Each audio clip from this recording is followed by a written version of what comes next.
This is Join Us in France, episode 350. 350. Bonjour, I'm Annie Sargent, and Join Us in France is the podcast where we look around France so you can best enjoy France as a destination. We talk about French culture, history, gastronomy, news, and everything it takes to have a great time in France. Today, I bring you a conversation with Whitney Szypula about her very recent visit to France. Americans were allowed back on June 9th, 2021, and she landed on June 10th. We talk about what it's like to visit France in COVID times, her first visit to France, no less, and the things you need to consider when deciding if you'd like to come soon or not. After the interview with Whitney, I'll update you on the COVID situation in France, as I always do. If you like what we do here at Join Us in France, consider supporting us by visiting joinusinfrance.com/boutique to check out my cookbook, Join Us at the Table, my tours on the Voice Map app, and my services such as my itinerary review, where I can help you craft the best vacation in France specifically for you. Follow Addicted to France on Instagram to see Whitney's photos of her adventures in France. I'll post them this week. And the best way to stay in touch with me and with the podcast is to sign up for the newsletter at joinusinfrance.com/newsletter.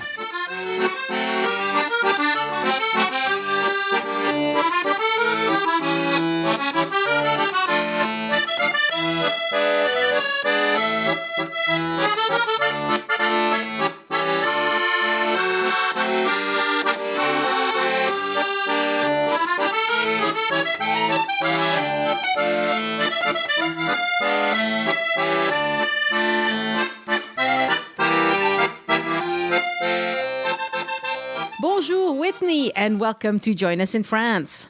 Bonjour, Annie. Thank you for having me. Oh, it's lovely to talk to you today about visiting France in times of COVID.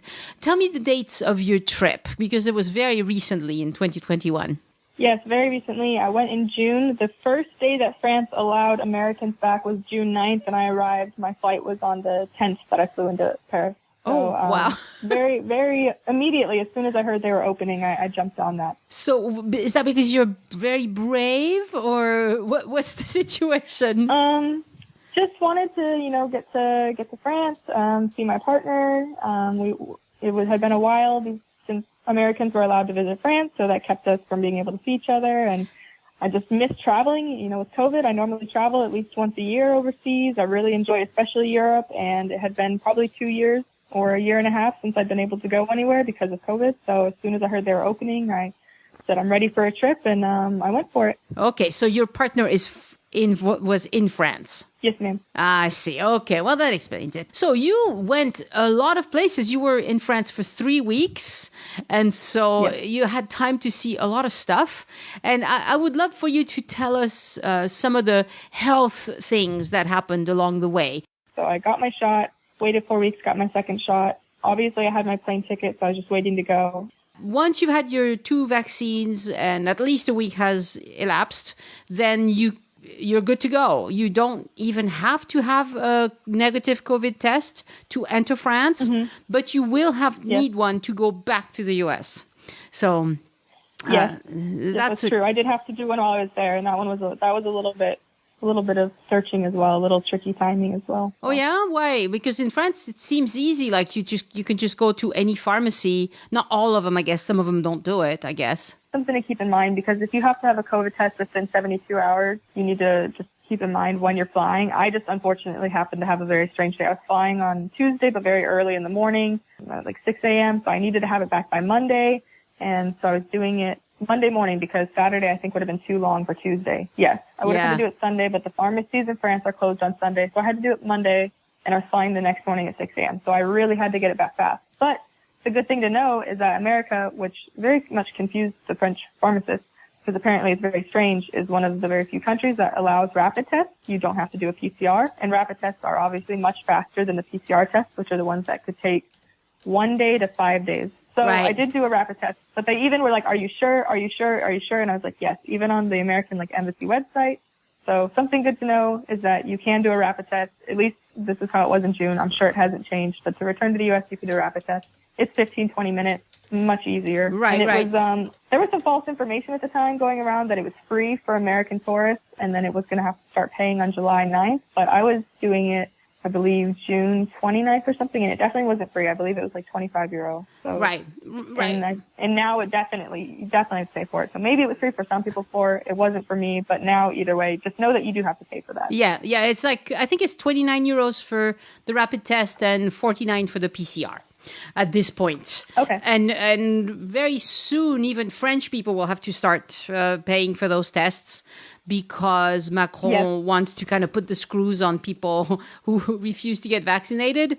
And, if he makes them pay for tests, maybe a lot of them will just go, oh, screw this, I'll just get vaccinated and get it over with, I saw that too. You either can be vaccinated or you have to have your COVID test within 72 hours if you want to do anything, go to restaurants, take the train, and it's not free, so that can add up pretty fast. Right, it adds up pretty fast. And it's really, I haven't had one of these tests. I've been lucky that I haven't felt ill this whole time ever at any point. Okay. So I haven't had a test, but I don't want one.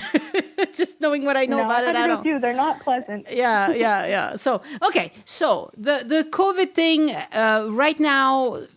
So Americans who are vaccinated don't need a test at this point anyway.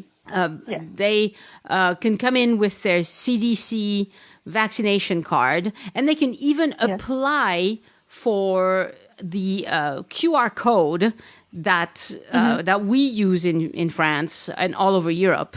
They can apply for this before you travel. So I will put a link to that. There's a whole article about how to do this. There's a system now. The French Foreign Ministry has set up a system because there were a lot of French people who were vaccinated abroad. They live abroad and they were finding it difficult to fly home to France. And so they put in a system first to take care of French nationals who wanted to come home. And now they're also taking applications from foreign nationals who want to come visit. But they will process your application based on your travel dates. And so if you're traveling in next February and you apply today, obviously you're not going to get the QR code right away. People who are, it makes sense. But people are constantly asking, oh, it's been 2 days. Am I going to get it? I'm like, well, when are you traveling? You're going to February. It'll happen in time, So, a lot of people just are hyperventilating over stuff that's easily done, but you just need to wait a little bit. So that part is... I understand it is a little stressful right now. Yes, it is. A little bit. Just wanting to make sure everything's taken care of before you go. No one wants to buy plane tickets, book Airbnbs, hotels, anything like that, and then find out that they can't go or there's difficulties. But at least we now know you can go. So the health pass is just a little bit more the complicated part now. Right. The health pass is very easy. And once you have the QR code, then it's super easy. You just import that QR code into your phone and you just flash that at the door. Now, some places ask for the QR code plus ID. Because obviously you could give your phone to somebody else, if it's... Yes. So some people are really, really strict, but I wish that more businesses in France, and you have a very clear difference. Some businesses are like, yes, I'm all in for the health pass because now people can come here and feel confident that they're not going to get sick. You've probably seen that mask compliance in France is quite high. It's extremely unusual to find someone without a mask anywhere indoors. Is that what you saw? I was actually going to mention that, yes, because in Paris, it wasn't enforced so much in other places, but when we were in the city, it was. Police would be walking around, and coming from America, and especially coming from the South where people like to be able to do what they want, I had gotten very comfortable, especially once I got vaccinated, because you're no longer...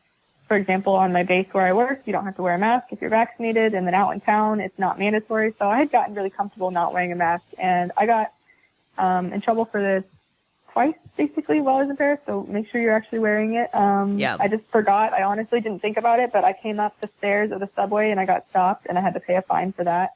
Oh, you did? And at one other point, yes, I did.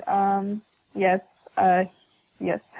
You're the first person I've talked to who's had to pay a fine for not having a mask. Oh, but you were in the metro without a mask. Yeah, so I wasn't on the subway at the time. I wasn't on the actual train, but I was walking up and I didn't have it on. And there was someone at the top checking and he said, "Where's your mask at?" And I said, "Oh, okay, sorry, I forgot. It's in my pocket." Pulled it out, put it on, and he basically said, "Too late." And, just gave you a fine anyway. I don't know if he was, yeah, he was just in a bad mood or something. And then my partner obviously tried to argue with him a little bit. And he was like, "Nope, you can pay it or something else will do." So we just paid it. So yeah. And then one other time we were walking open air out in Paris and not taking the metro or anything, just walking around, and we did get stopped by the police because I also wasn't wearing it. I sound so bad, but I just got so used to it's a little bit different culture here with COVID, so I just got used to not wearing my mask for a little while. Right. And got stopped by the police, and then she even asked for ID and everything, but she ended up letting us go. But still something to remember to be careful about. In the big cities, they enforce it a lot more than in smaller towns, but it's important either way. So yes, and I mean, in France, I'm just flabbergasted to hear so many people on the Facebook group for the podcast saying, I'm not sure I trust going to France. Whatever, it might be more dangerous. Whatever. Well, mask mandates are enforced here, so you might not be, it's not that dangerous really if everybody does the right thing. Anyway, we've gotten this out of the way. Yeah, go ahead. Sorry, I was just going to say France has surpassed the amount of vaccinations in America, and they're expected to overpass the UK this week because obviously with the new mandates, a lot more people are going to get vaccinated to be able to do normal everyday life things. So they're getting vaccinated at a very quick rate, and they've surpassed both America and they're about to surpass the UK, and they're doing better than quite a few other countries in Europe. So it's silly when I hear people say don't go to France or, oh, they're worried about it. And I'm like, well, people here aren't strict about wearing masks. A lot of places in the U.S., you're not required to. It's up to your choice. Yeah. It's not really enforced. And our vaccination, we did pretty well in the beginning, but I think they've kind of stopped off just like they did in France. But obviously Macron did something to get them to increase again. And I think France is doing pretty well. So I'm surprised to hear people say that they're worried about traveling there. I think it's safer. It's probably safer. Mm. Well, one of the reasons why the numbers look bad is because we have French islands in the Caribbean, especially, where vaccination rates are very low, and where COVID is just caught. It's started up again, something fierce, and unfortunately.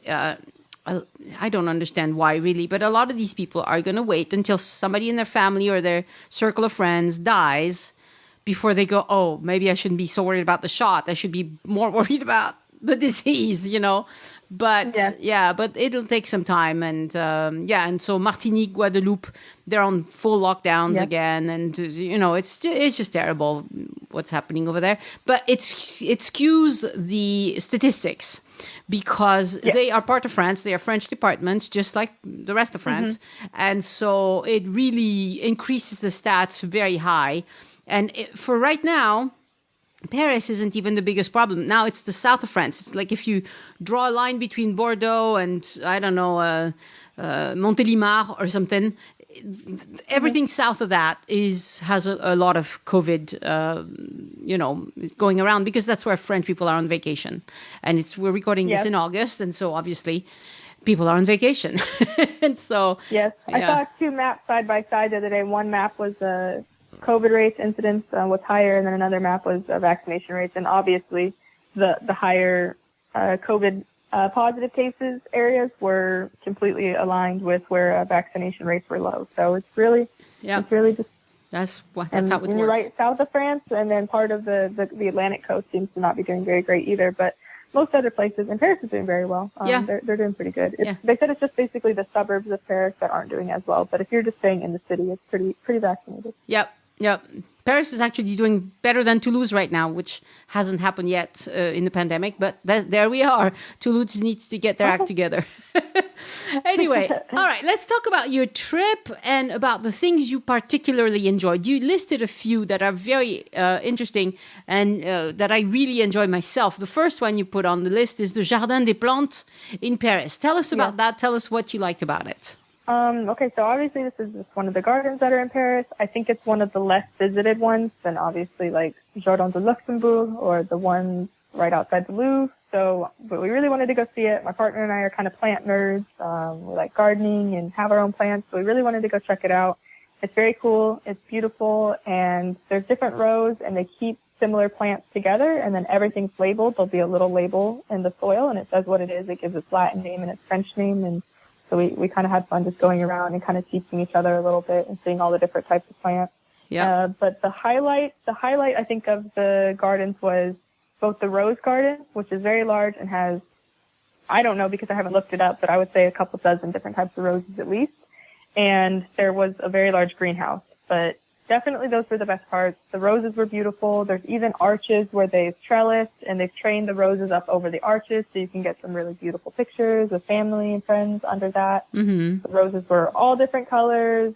Some of them smelled really amazing. Lots of pollinators, lots of bees. It was just a really nice experience. And we had great weather that day too. So really nice to visit it. So the greenhouse go ahead. is a part of the garden, but you do have to pay a little extra. But I remember it being pretty cheap. It was maybe €5, and we just went on our phones, bought the tickets really quick, and you just showed them at the front. But that was very cool. The coolest greenhouse I've ever been to because it was 3-tiered, and the first part of the greenhouse you go into, which I think was the largest, that was a tropical environment. So it was very humid inside, and they had all kinds of tropical plants. There was vining plants. They had vanilla. They had cacao. They had, I saw patchouli, but lots of different vining plants, lots of different tropical plants. It was very cool. And then the second tier you go into is, or this is a part of the first one, but it's on the side is desert. So obviously it gets a lot more hot, a lot more dry. That was very cool. Lots of different cacti and maybe some flowers even you find in the desert. Really large agave plant. And then we went into the second part, and that was supposed to mimic basically the environment of New Caledonia, which is a French-owned island. Yeah. And that was very cool too. Very cool. Lots of different plants that are supposed to be native to the island, which they were able to mimic the environment, so they were able to get them to grow there. So that was just very interesting. Yeah. Everything's labeled. They have little placards. You can read about the plants. They have photos from different animals and plants on the island as well. It's pretty cool. Yeah, I've never been to inside of the greenhouse at the Jardin des Plantes. Where I always go to is the Galerie de l'Évolution. Did you go in that one? No, we didn't do the other ones. There were some other ones, but the one that was really most interesting to us was the greenhouse. Yeah. And some of them you do have to pay extra for, so we're like, well, if we're going to pay for it, we're going to go to the one that's the most interesting. Yeah. But there definitely were, I think, 2 or 3 other ones I found it pretty interesting. It just depends on what you like. Yeah. Yeah, La Galerie de l'Évolution is just gorgeous. Just the building in and of itself is worth it. And a lot of information about evolution and skeletons and things like that. It's just beautiful. It's a beautiful place. And walking around the garden area without paying anything is also nice. You have some catering trucks, here and there. You can have your lunch there. I think it's a really pleasant visit, especially with kids. But even without kids, I love it. I love it at the Jardin des Plantes. It's one of my favorite things to do in Paris.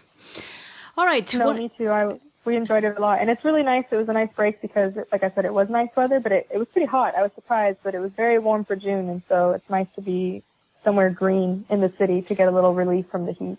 Does your partner know Paris very well?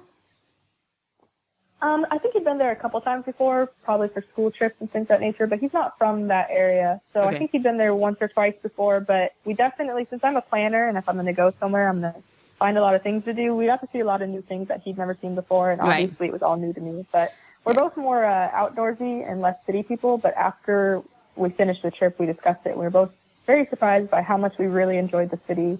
And it was definitely one of our favorite parts of the whole trip, even though we saw a lot of different places and things. Yeah. Okay, Canal Saint-Martin. Tell me what you enjoyed about that. Yes. So we stayed in a hotel. We stayed on, I guess that would be the right bank. So we stayed at a hotel just around the corner from it. And at first I was a little confused about the layout of the city. So I really thought we were on the Seine. But then when you look at a map of the city, you realize that it's just kind of a small separate canal. I believe it's, fed by water from the Seine, but it is separated, but it's just really nice. It's a good length. It sits right next to the Bastille. So we were just in a good location. We stayed at the Hotel de Trois Gares. So the hotel had 3 train stations. Trois Gares, that was nice. It was in a good location. So it wasn't anything too fancy, but it was clean. It was in a great location. The people were friendly. And then every night it was great because we were right next to the canal. and they would light it up at night. It's really cute with all the sailboats, all the boats along it. And it could have just been because of the time of COVID, but there was just no tourists, I felt like, in the whole city. So we would go down, and there was just so many like locals and French people just having picnics on the Seine, playing music, hanging out, drinking. It just seemed like the place to be in the evening. Everyone would go down there and eat together. So pretty much every evening we would have a picnic and just sit on the edge of the canal and just kind of relax as the sun went down. It was really beautiful. And then the Bastille is lit up at night. So that was just a really special part of the trip. It was really pretty. Right. So this is a favorite of French people, obviously. It's not super touristy. Place de la République is a lovely place. Like you said, a lot of activity, especially in the evenings, whatever. Unfortunately, it's also the place where all the protests start from. Well, a lot of them, not all of them. So if you're there on a Saturday or a Sunday, there's often, things are closed off. There's a lot of security. It loses. But in the evening, it is fun. It is a fun thing for French people to do. And Canal Saint-Martin has its own issues as well. It's a place where if the further up you go towards the Canal de l'Ourcq, so the further away from Paris you get, the more you have a lot of drug trafficking, a lot of people using meth, a lot of it's definitely not a super safe area. So be a little careful when you're around the Canal Saint-Martin. But if you stay around the area where all the tourists and all the locals hang out, you'll be just fine. Yes. I would say in that case, then just stay right by where like the Bastille is, because it's a very small part. That canal is just a very small portion of, I think, the other ones you mentioned. Stay right there, and you're probably fine. There's a lot of people, and I think it probably is okay. It's a good party place. La Place de la Contrescarpe. That's another nice place to go for some ambiance. Yes, definitely. We found that one because we went to the Panthéon, and then also on your recommendation, we went to that beautiful church that's right there, the Saint-Étienne-du-Mont. Saint-Étienne-du-Mont, yes, of course. Yes, so that and the Panthéon are right next to each other. So we were in that area, and the Place de la Contrescarpe is just a few minute walk, maybe 5 minutes away. So we were trying to find somewhere for lunch. I think I had read about it or maybe even heard about it on one of your other podcasts or a different podcast I listened to a lot before I went to France to get some ideas. And so we decided to go there, and that was just a really cool spot. Another spot, it kind of felt like the Canal Saint-Martin. It was just all locals, it felt like. I didn't think there was almost any tourists there. And it's just cool. It's just a little, I guess, a roundabout, a little circular square in the city. Not very much traffic. It's almost all just foot traffic, people just walking around. And then just spaced around that little circle. There's like a fountain in the middle. But there's probably just facing the circle 6 restaurants or so. And then the 2 or 3 side streets are also lined with restaurants. And it was just very busy. There was a lot of people there. It just felt like that was kind of, if you want to go to Paris and see like where people hang out, that really felt like that. It seemed like everyone was relaxing there, hanging out, going out for lunch. I went there a couple different times. My last night in Paris before I flew out, I went there as well for dinner. And then, of course, there was a football game on because I happened to be there during the Europe Cup, I believe. Uh-huh. So there was a game on that evening. So tons of people there and lots of singing. Every time someone got a goal. So that was pretty cool. But no, the restaurants were good. It seemed like a good mix. There was, of course, some more like classical, I think, French food, but then I saw a couple Greek restaurants, Italian. You see a lot of Italian restaurants in France. I think it's very funny, but obviously they're very fond of Italian food as well. We love pizza. Yes. Who doesn't, huh? No, I mean, popular worldwide for sure. Yeah. Then you enjoyed But that was just a cool spot. Right. You enjoyed the squares of Paris in general, like the little pocket parks that you have everywhere in Paris. Yes, there's so many. So like I mentioned, my partner and both are a little bit more outdoorsy people, not really like super big on cities. And that was great because, I mean, we'd be walking around, we'd be just kind of out in the hot sun with all the concrete and, doing all our tourist activities, seeing different buildings. And then if we wanted a little break, it was great because all, scattered throughout the city, there's little squares, some of them bigger, some of them very small, and you can just stop and take a break. It's typically shaded, lots of plants, quieter. There's times where, I feel like when you're walking around the city, you hear almost constantly maybe like sirens or things like that. But it's a big city. Squares you can find. Yes, it is a big city. So But you can find little squares. It just feels like you don't hear any of that anymore. You kind of just like have your own place, shaded. You can cool down. Obviously, some of them people are playing pétanque, and we just really enjoyed that part. We tried to find as many as we could, just to hang out and relax. And we did a lot of picnicking, just a good way to save money, obviously, instead of going out to restaurants as much. We did do that as well, but I was shocked coming from America how cheap your groceries are compared to ours, but at the same time, much more delicious. So we did a lot of picnicking. That was just a really nice way to enjoy the city, is just to hang out in the squares and relax for an hour or two. Do you have a favorite picnic item that you got repeatedly? Oh, well, I was introduced to some new things I'd never had before. Obviously, the baguettes we have in America now, I realize how pathetic they are. So we just went to a bakery every day. Just the fresh bread was amazing. There's just really good cheese at your grocery stores. I can't remember the names of them, but some of them are just really tiny little, like, soft cow cheeses. I thought they were goat cheese at first, and they'll be sprinkled on top with different herbs, and you can get like a platter of those. Yeah. And then I have to remember, there's the name of another one, and I can't remember what it is. It kind of reminded me of what we have as like cream cheese. I guess would be the French version of it, but I don't know. It was soft, but it was salty. Is it Morret? Yes, I believe so. Saint-Morret, yeah. It's a bit saltier than cream cheese. I think so too, and a little tangier. I don't know. It reminded me kind of cream cheese, but no, definitely not. Definitely a lot better. So that was delicious, and he kept laughing at me because I liked it so much. It's just a simple thing there, but I was like, "What is this? It's so good." It's a cheese for kids. Yep. Well, it's good for adults too, I think. Yeah. Oh yeah, I eat it too. It's good. Yeah. No, that was really good, and then of course the limonade, or citronade, I guess. Citronade, yeah. Oh, you got into the citronade, yeah. Oh, yes. Yes, that was very good. I thought it was lemonade when I'd heard of it before, but no, it's like a lemon-flavored soda, but that was obviously very good. So we had, baguette, and we'd get some saucisson, some cheese, obviously, especially that creamy cheese, citronade. Sometimes we get seeds. Of course, wine, good prices on wine at your grocery stores as well, obviously. So just cool. Kind of like classic picnic food, but very good. Yeah. Yeah, Paris is good for picnics. In the summer, you can easily do that. Like, you pop into any store that sells food and you can find delicious stuff to eat. And lots of park benches where you can enjoy it. You have to be careful not to leave too much behind because rats are always a problem. Don't feed the bugs too much. Don't feed the birds too much, whatever, because they get really complacent. And as soon as, like when COVID happened, there were so few people in the streets. Lots of birds just died because they didn't know how to fend for themselves. They don't even know how to because get food normally anymore. Right, because people feed them all the time in Paris. Paris birds, they get and the rats, it's out of control some places. So be careful. Dispose of your leftovers properly because it could be a problem. Okay, and then I hadn't seen any rats. I know that's like a nighttime thing, but definitely the pigeons. The pigeons were everywhere. Yeah, lots of pigeons. Yeah. So you then you moved away from Paris and you went to the south of France. Woohoo! Yes. Yes. So tell me about that. Okay, so we went down to Marseille. We took our train from Paris to Marseille, but we got a rental car in Marseille. We weren't planning to stay there at all.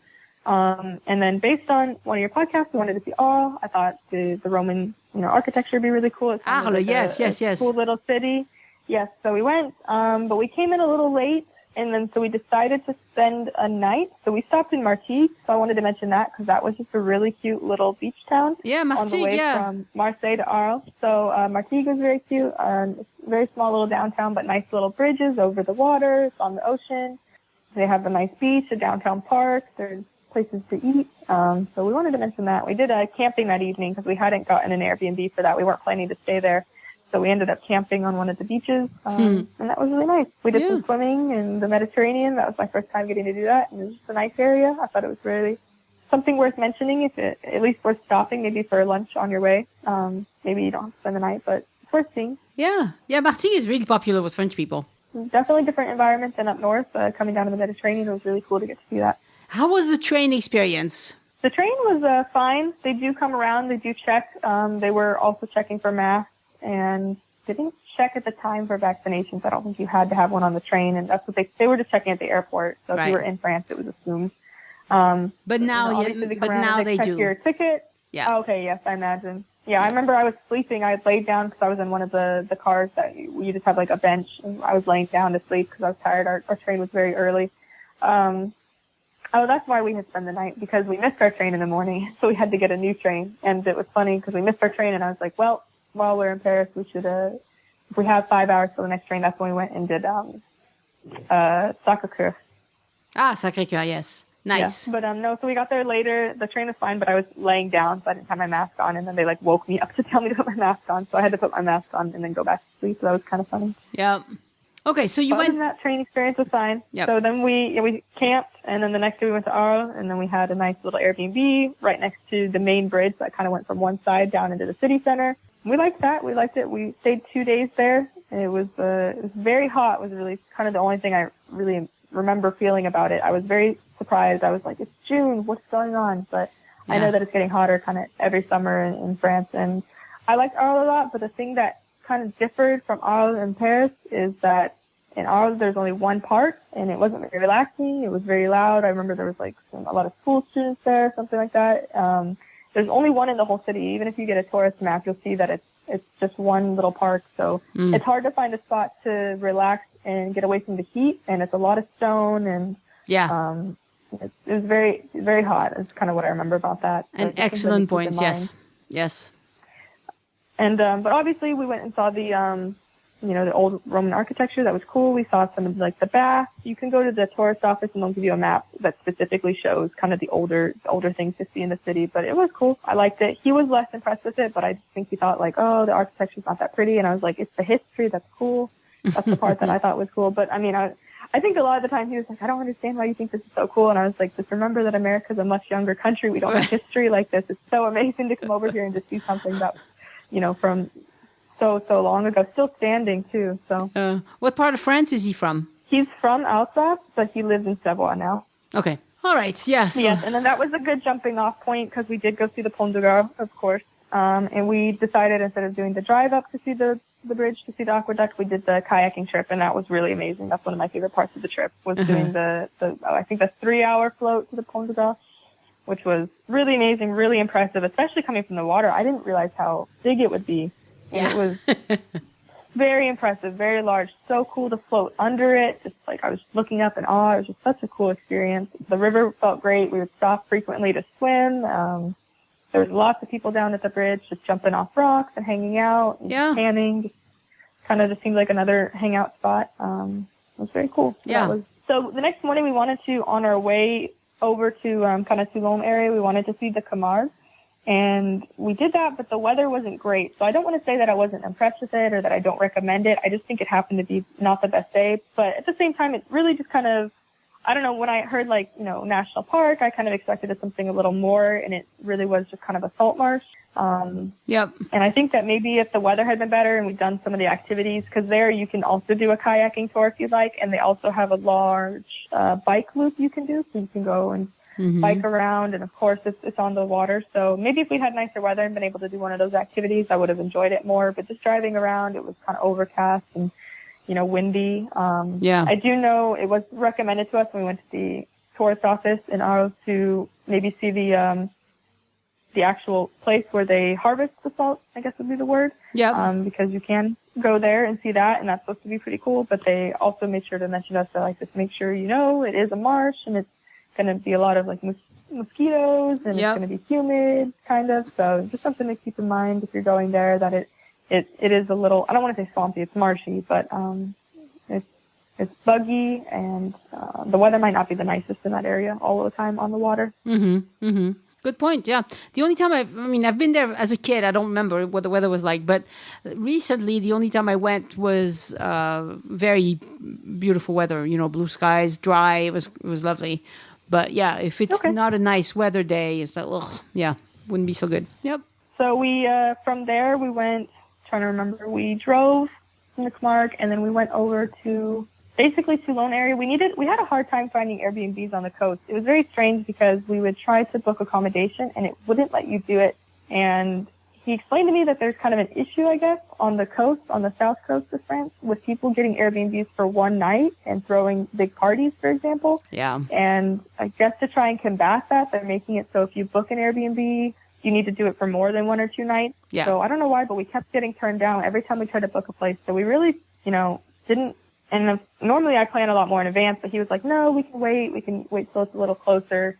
You wanted to wing it. And yeah, he's French and I'm American. So yeah. he's more like, oh, it's okay. Don't worry about it. And I'm like, I have to have everything planned 2 months in advance. But no, I trusted him. I was like, okay, we'll wing it. It'll be okay. And then there were times where we were like, where are we going to sleep tonight? Oh my gosh.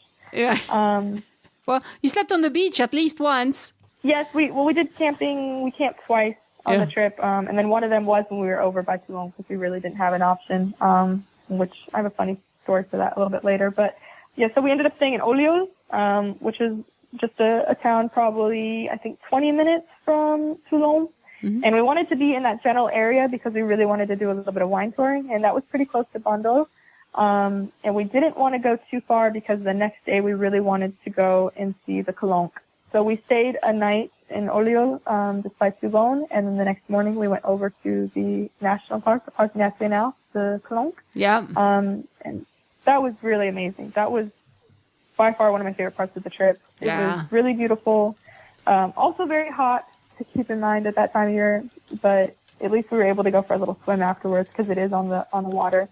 So we went and did the free parking. You can pay to go park closer if you want to start closer to the trailhead, but we parked a little further for free. And so it was about a 40-minute hike just to get to the start of the Calanque to hike in them, the ones that go out over the water. Mm-hmm. But we did that. So we did that hike. It was really beautiful. The trail we took, I think, was a little more rough. We didn't see anyone else on it, so maybe we were the only ones going that way. But it was just really beautiful. I can't remember what the type of rock is, but it's a white color. Yeah. And it's just kind of dotted with trees. It's a limestone, I think. Very dry. Yeah. I think it is limestone, yes. So that was really pretty. It's just beautiful to hike along the ocean, just to see the Mediterranean and and the wind was really nice. It was hot, but that kept us cool, and it was just a really beautiful experience. So this summer and every summer, unfortunately, the Parc National des Calanques is often closed to the public because of fire risk, and so it's a beautiful thing to do. But in July and August, expect closures because they happen all the time. You have just a few days when it's open, but most of the time it's closed because it's too dangerous. You let people on and you tell them about no fires, whatever, and they still do it. And it's, they want to keep it nice and they don't want fires. So if you come in May or June or September or October, you're more likely to get into that Parc National than the rest of the time. Mm-hmm. Honestly, it was so hot I wouldn't want to be there in July or August anyway, because it is on the water and you do have the wind, but it is very dry, so I can see why it would be at a fire risk. But it's a lot of rock, so you're basically just hiking on a lot of rock. It's absorbing all of that heat. It was very, very warm. And you see the water, but you can't get in it most of the time. Yeah, well, the part that we hiked, because I know the Calanque is a big national park, so I can't remember exactly which part we went to, but there's a part where there's a beach, just like there's 2 of the Calanques that jut out over the water, and kind of in the center there's a small little beach, and there seem to be a lot of locals there just out tanning, and there's a restaurant there. So I think it was, in that case, you could go park at the bottom, but you had to show at the gate that you had a restaurant reservation. You had to prove basically you were going there, and that's the only way you were able to go park closer to the beach. Otherwise, you would have to do the free parking and hike to the beach. But so after our hike, obviously we're very sweaty, very hot. It was about a 3-hour hike because we really did a lot of it. So that was great to get to go swim in the Mediterranean, and that was really, really, really cool. Very, very salty. But the cool thing about that is I was just surprised how much I was floating without having to try, how buoyant it is. But yeah, that was a cool experience. Then we hiked back, and then we drove back to Olioz, and the next day is when we did Vondel, and we did a little bit of wine touring there. And we went on Airbnb because on Airbnb also there's experiences, and he found a wine tour, and I think it was only like $9 or €9. And it was we did Domaine du Capelon, and that was a really good experience. They were very knowledgeable, and the person who did the tour, he's like, oh, I can do French or English, so he kind of did back and forth. I can understand a good amount of French, so he would speak for a while to everyone because I was the only one there that was American. He'd speak for a while in French, but he'd kind of recap for me. And he was like, if you have any questions, feel free to answer. Obviously, he was very knowledgeable about the vineyard. The tour was probably about an hour long, and then we did the tasting. Bondo is a really great type of wine, a great variety. I like what the grapes they use in that region. So I definitely recommend if you're in the south of France, you do some wine touring in that area. Bondo, the Cassis. Yeah. Yeah, it's beautiful. It's very full of people.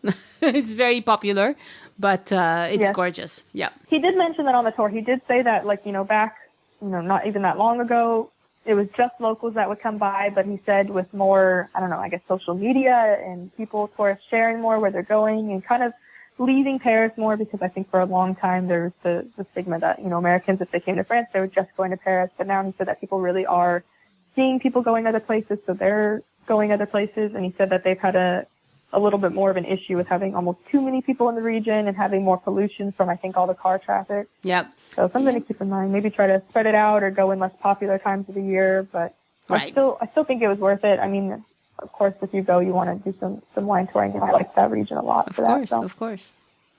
All right. Then you went to Toulon? Yes. Well, we did Toulon just for the day because I really wanted to see Montferrand. So Toulon is, I believe, the second largest naval port in France. So they have a big harbor, and then with the city wrapped around it. But the cool thing is, not far from the city center is they have a pretty tall mountain for the region. It's not really in a mountain range, but it's just a good size.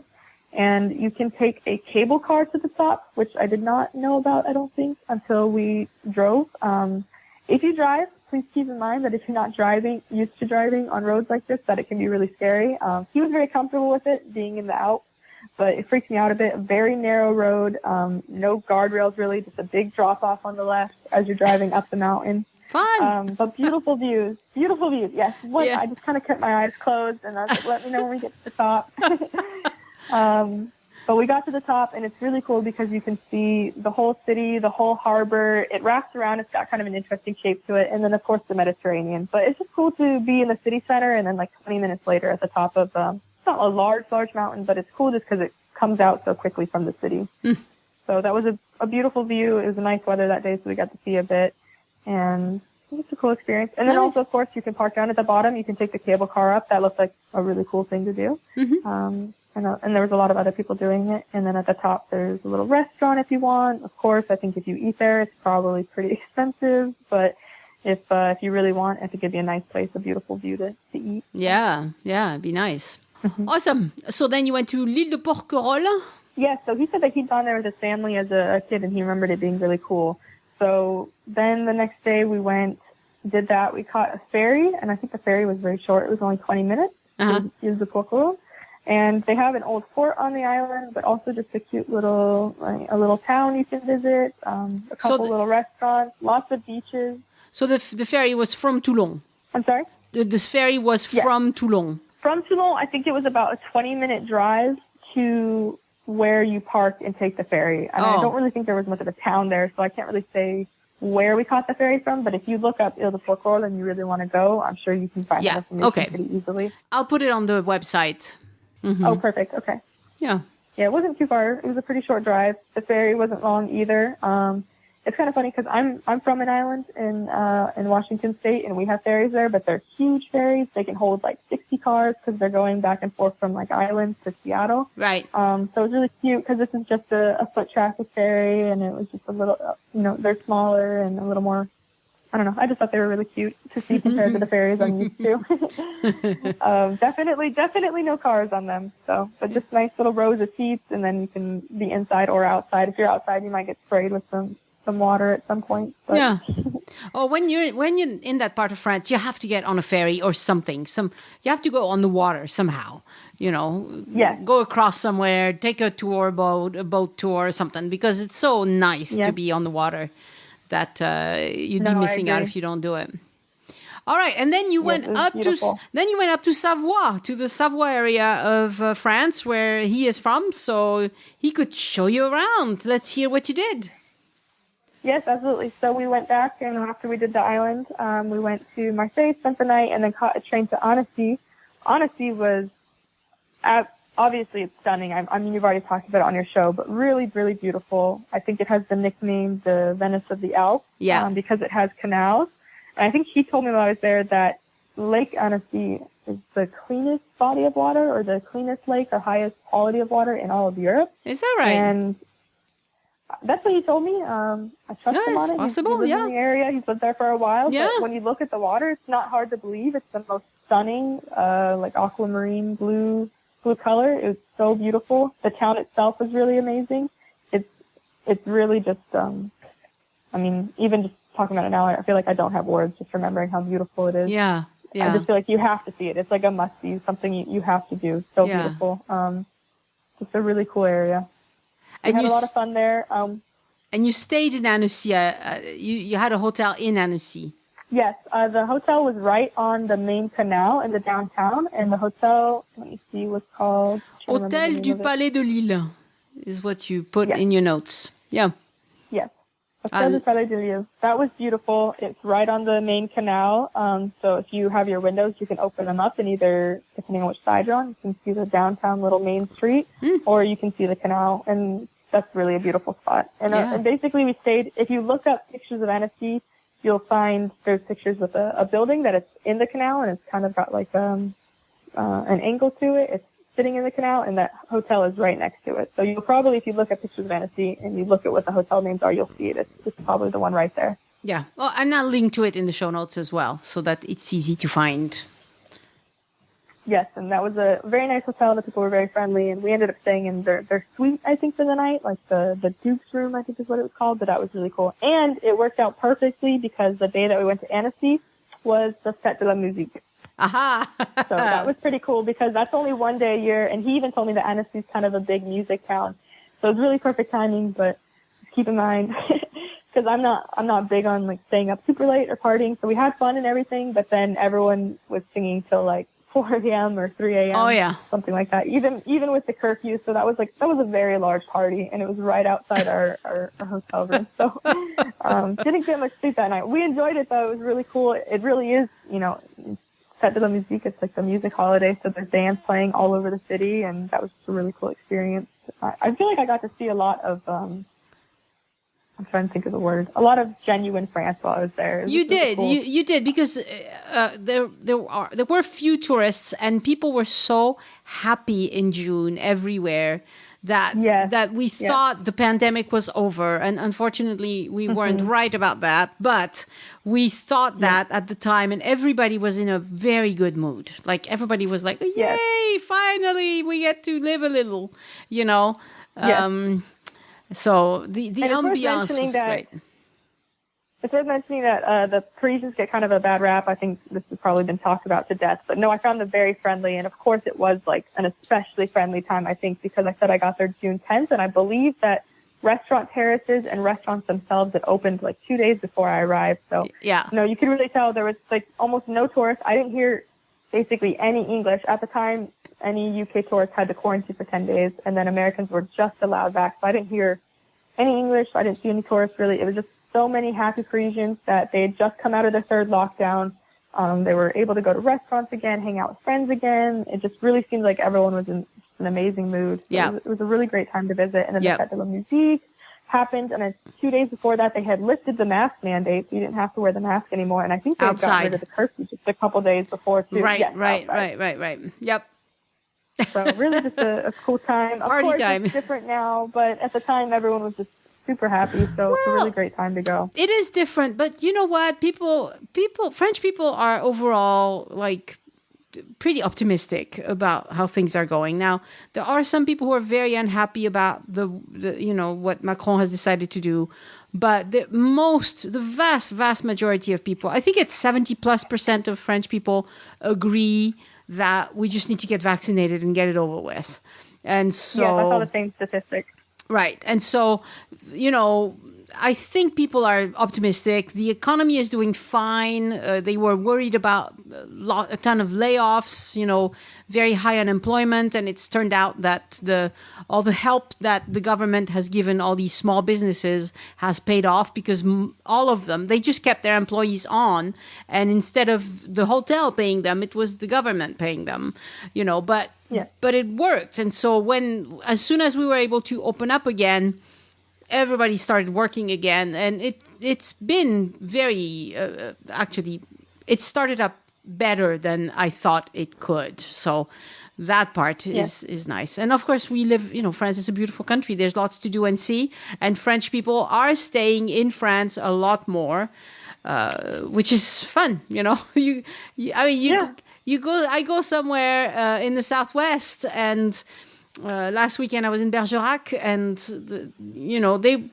they were like, yeah, we don't get any foreigners hardly anymore. It's all local visitors. Yeah, it's cool. You get to explore your own country. I think that's happening a lot in America too now. Yeah, which is a good thing. So, yeah. All right. We've been talking a long time. Let's tell me about the last few places you want to talk about. Wrap it up. Yeah. Okay.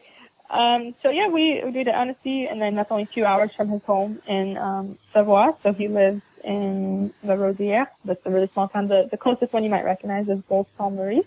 So he lives in the mountains there. Really beautiful. I spent the last week there. So the first 2 weeks were kind of go, go, go. We saw a lot. We did a lot. And then for that last week, we really just wanted to make sure we had some time to relax. And then there's not really a whole lot I can say about Savoie. It already has a reputation for being stunning. I mean, it's the Alps, and it was beautiful, and it was great weather. Coming from the heat of the south and the heat of the cities, just being in the mountains was really great. Much cooler, obviously it was a little warm, but not too bad. And we did some amazing hikes there. We got to see a nice waterfall. We drove over the border because he lives so close to Italy. We drove over the border to do a nice waterfall hike. And then, of course, afterwards, we went down into the city of La Tuile and had some pizza and pasta, which is exactly what you want after a 3 or 4 hour hike. Yeah. And La Tuile was really nice. It's cool because when you're that close to the border, they all speak French, they all speak Italian, and of course they speak English pretty well too, actually. So it was nice. You're able to communicate so well, and we had some great food, and it's still very pretty. And there's nice views of Mont Blanc in that area. Yeah. And then when we were there, we had dinner. So we went for our hike, and then we had lunch, and then we hung out for a little while longer, just enjoying the area. And then we had dinner in La Tuile also, and we went to La Grotta. So I wanted to recommend if you do decide to go to La Tuile, La Grotta is a really good restaurant. It's right downtown. Very good food. The people were very friendly, and if you want some good Italian food, good place to go. Good. All right. And the waterfall hike we did, I had a hard time finding the name because you'll find it like in Italian, and then I was trying to find it in French, but I believe it's Cascade du Rutor. It's Rutor, I believe. Okay. And that was a really nice hike I'd like to recommend too if people want to go and see that. It's a really nice size, really big waterfall. There's a bridge you can walk out that goes over the waterfall. It kind of drops off. If you're not into heights that much, it might be a little scary, but you don't have to go to the bridge part to see the waterfall and enjoy the view. Is it very stunning steep? Views of the mountains. Is it very steep? The hike itself, I would say it's fairly steep. Yeah, I would do it. But we definitely, saw some older people doing the trail. I think they were a little slower at it, obviously, but it's not undoable. Just, you can take your time with it. It's not too bad. It's not straight up the whole time. Good. That's good. All right. So did that about cover your trip? Yes. And then, as we already discussed before, as far as COVID goes, I did just have to, the last couple of days, make sure to keep in mind that I had to get my tests. I just went to the pharmacy to confirm that I would be good to go on Monday, scheduled it. I would recommend scheduling in advance. I'm sure you can just walk in, but you never know and you don't want to take the risk. So we scheduled it on, I believe, Saturday for me to come in on Monday. Yeah. Took the test.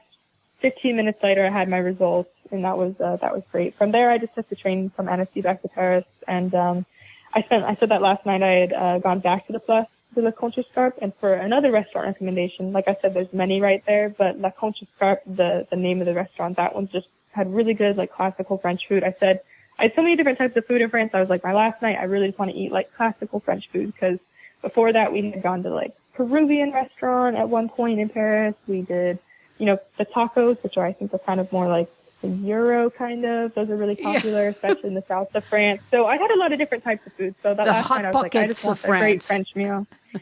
Yes. So I had like a delicious steak and frites, and then, for dessert, I had the tarte tatin. So good. Nice last night.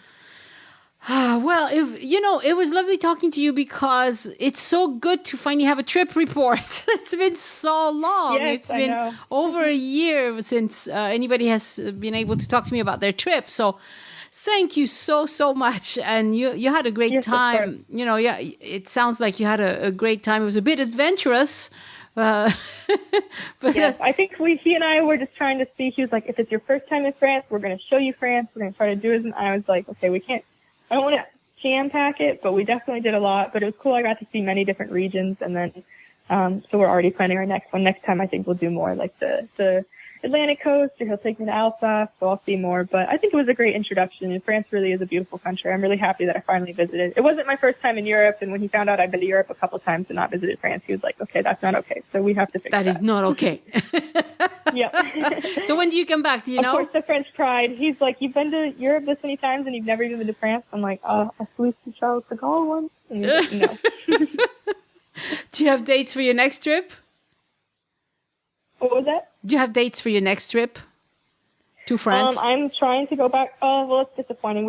He was supposed to be here basically now. He was supposed to come visit, but my president decided to say that no Europeans are allowed to visit at the moment and did not even give any kind of an estimate of when they will be allowed back. So we were pretty disappointed because he was supposed to come stay with me for basically the month of September in between his summer and winter job, and now that won't work out. So I'll be going back in December for about a week and a half. And that'll be great because living in Georgia, I don't get to ski anymore. And then he works for ski resorts there. So I will be able to ski and eat the classic winter stuff, lots of raclette and the fondue. And so I'm excited for that. Yeah. Keep in mind that French people cannot go to the U.S. at all, even if they have a significant other over there. Yeah, we tried to find like any kind of loophole or way around it, but no, it's very specific. If you look on like our embassy website, you have to have basically dual citizenship, and that's pretty much about it. Or maybe for business, but it doesn't even seem like. I think it depends on what type of business you're in. It has to be very important to be able to come. So right, and no, we're disappointed. Basically, like Biden had met with Angela Merkel, and she was like, "Hey, Americans are allowed over here. When are we going to be allowed back?" And he took a week to just say no and did not give any estimate. No time date, just said, the Delta variant. And so I'm not very happy with that right now. No. And what's happening as well is that because he won't reciprocate, then Europe is putting kind of some pressure on him. And I keep asking, what are we going to be allowed in? Come on, reciprocate. Yeah. That's how it works, and instead of reciprocating, the CDC decided that France is level 4, do not travel. And I really think... No, I know. I really think that was like, stop asking me to reciprocate. I'm just going to put you in the highest category of dangerous. Danger. It's no more dangerous here than anywhere else. Come on. I saw that 2 days ago. It said, do not travel to France. And I was like, what? Like, they already put this announcement out a month ago. And since then, France has become so much more vaccinated. Millions more people have become vaccinated since then. I think it was at least 4 million more, but that was, I think, a week ago that I checked. So I think I agree. I think it is a political move. I don't think it was because it is totally. You guys are actually doing so horrible. Yeah, he's just trying to get off. American politicians always have to walk this fine line of America above all and we love everyone else. Okay. Yep. This is a fine dance that all American politicians have to take. Now, the previous president was very clear about America above all, and we hate everybody else. Okay, that was his line. But even the current president is America above all, and please love us back because we're still going to be America above all. That's just how it is. So you just have to know. I never thought I would miss Trump, but his last week in office, he did say that he was going to open the borders. Actually, I think he did open the borders, and as soon as Biden took office, he said, nope, and closed them, and it's been closed since then. So yeah. No, sometimes my partner and I joke, we're like, if we could just have Trump back, even though I never thought I would feel that way in my whole life. No, but it's political, and so don't let stuff like that scare you. Just be reasonable, okay? If you're vaccinated, if the place you're going has high vaccination rates, it's probably not, nothing bad is going to happen. What could happen is that you won't be allowed back if you are positive, even though you're not sick. That's Yes. that's the issue. But since you have a significant other here, you weren't too worried about that, I suppose. I guess you could have stayed a little longer. But it's No, yeah. If I'd had more vacation time, I would have spent more right. time there. Yeah. You have a life, yeah. So I did not want to leave, but I had to. yeah. Thank you so much, Whitney. It was lovely talking to you and wishing you the best for your, I hope the border opens soon. Otherwise, you're just going to have to marry him. Well, my friends keep saying, and I was like, all right, well, that's not the best idea, but... Just make sure you want to marry him first. Yes, of course. But no, that joke has been thrown around a lot. And it seems like, I feel like that it's probably something that's actually happening right now because it really is the only way you can get over here. I bet. All right. Merci beaucoup. Thank you so much, Annie. Merci beaucoup. Great talking with you. Au revoir. Au revoir. Again, I want to thank my patrons for supporting the show and giving back. Patrons get several exclusive rewards for doing so. You can see them at patreon.com/join us.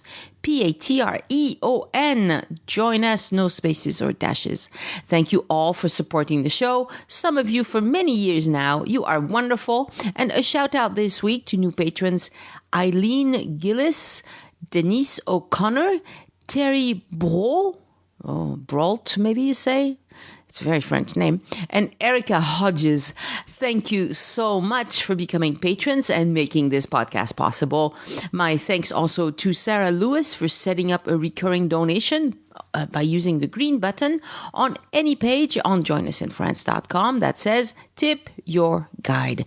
If you don't want to go through Patreon, no problem. You can tip your guide once or do kind of recurring small monthly donation.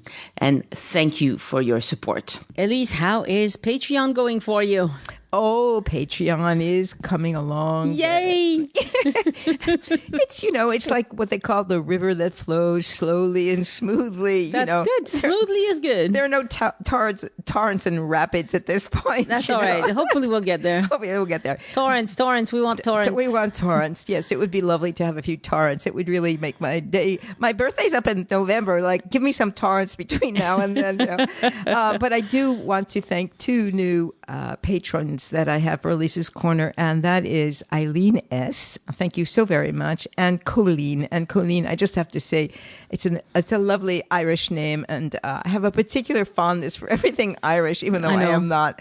So there's a song, isn't there? Colleen, something like that. Anyway, no, that's Jolene. Jolene. Oh, Eileen, Colleen, Jolene. Sorry out there. Anyway, thank you so very much. Seriously. To become one of Elise's patrons, go to patreon.com. That's Patreon /Elise Art.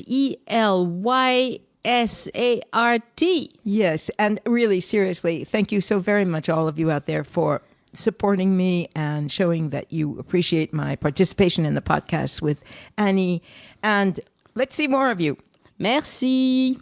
Another way to support this podcast is to hire me to be your itinerary consultant.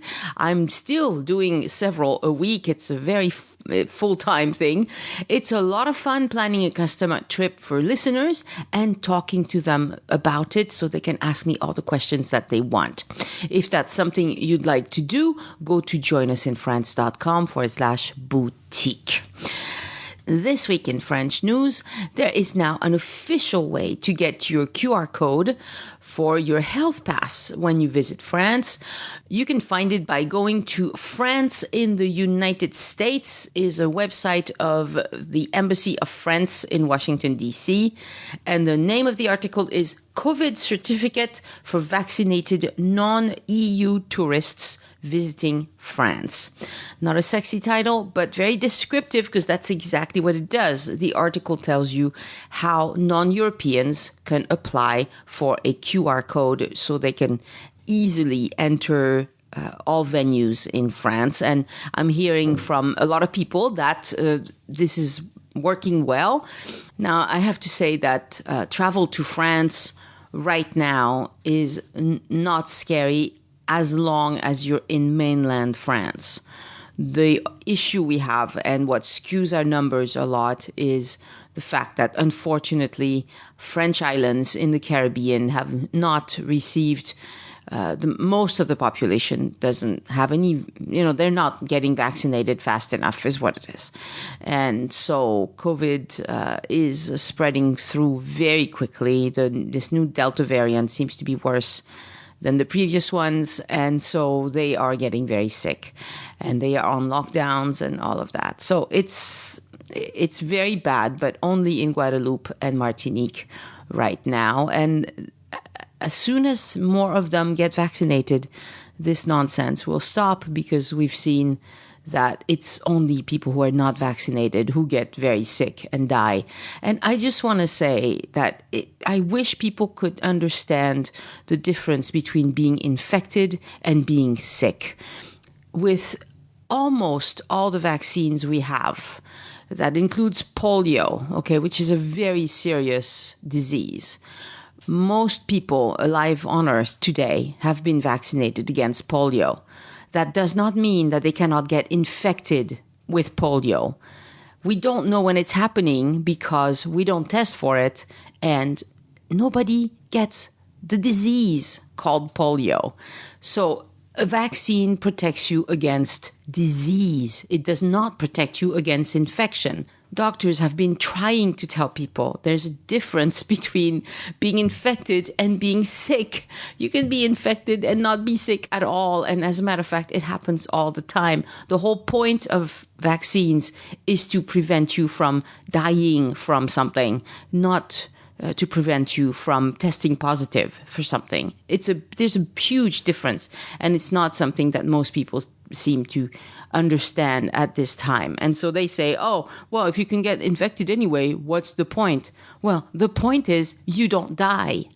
That's the point. If that's not enough of a point, then I don't know how else to put it. Anyway, there are a lot of historical and cultural reasons why people in the French islands don't particularly trust the French government. I understand that the French government has not been totally cool with everything they've done with the colonies. I understand. They have grievances. They should have grievances. And whatever we need to do to make that right, we should do. But right now, there is a deadly disease, a totally preventable deadly disease, tearing through the population. And it breaks my heart to see that so many of them don't understand that all they need to do is just get vaccinated, okay? And then it's over. So please do that. Just do that. Don't try to split hairs. It's not that complicated. For my personal update this week, I'll keep it short, but a couple of things have happened that were not any fun. My little dog, Gus, the dog that we rescued from the dog shelter, he's a miniature poodle, and he has been in poor health since the beginning. He has a major heart condition, and he's pretty grumpy. He's just a grumpy old poodle. And we don't know how old he is, but he's pretty old. Anyway, on Monday morning, we woke up to screams from this dog.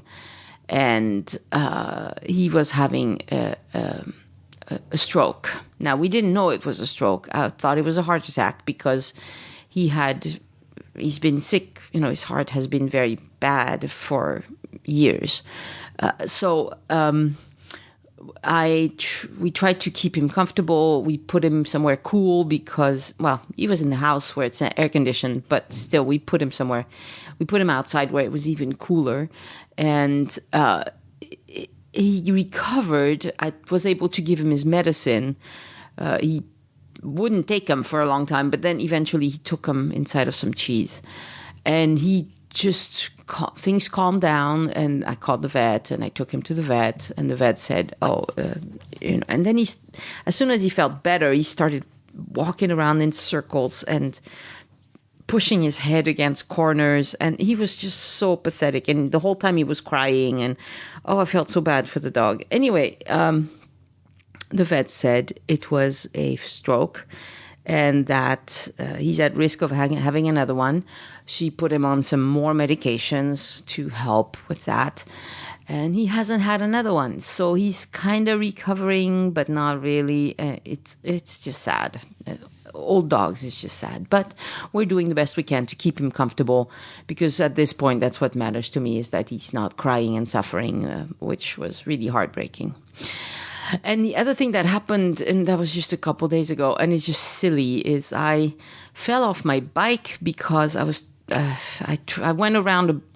Okay, so we have, where I live, we have this bike path that goes, at one point it uses the sidewalk. And it's just official. Those bikes are supposed to go on the sidewalk, okay? And somebody parked a car on the sidewalk. So I had to go around the parked car. And when I jumped the curve again, to get off, it was fine. But to jump back on the sidewalk, I didn't do it quite right, I guess. And I fell off. And at first I was fine. I mean, I was like, dang it, I fell off my bike. I wasn't happy about that. But my hands and my knees, I had hit, but I was fine. I got up. But then the next day, I'm like, oh, I'm sore everywhere. Anyway, it'll go away, but it's not very fun. Anyway, so that's the personal update. I told you, this one's not, this one is no good. Things will get better, I'm sure. Show notes for this episode are on joinusinfrance.com/350, where you can see a recap of what we've discussed, as well as links to relevant resources. And if you enjoy the show, introduce a friend to the podcast and show them how to listen. Some people would love to listen to the show, but they just don't know how to. They need a little help from you. Next week on the podcast, an episode with Maria Trenzado about buying property off plans in France.